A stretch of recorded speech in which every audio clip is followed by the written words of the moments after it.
ichaleke dhimoni. Ari zvino Satani ari kufara kwazvo.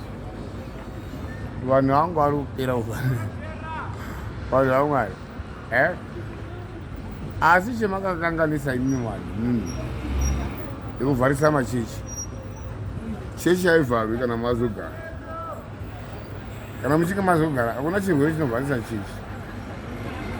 Vakauya Eza maivhara chechi. Maiti saka zvamakaita izvi Mwari wakatsamwa kwazvo ndokuvharisa machechi. Kuchechi ndokune dzikunoredu tese. Ndokunoita kuti tidzikame.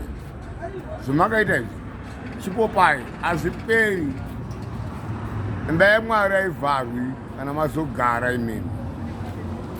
Tendai muri mumahofisi chaona kuti zvinosangana kupi.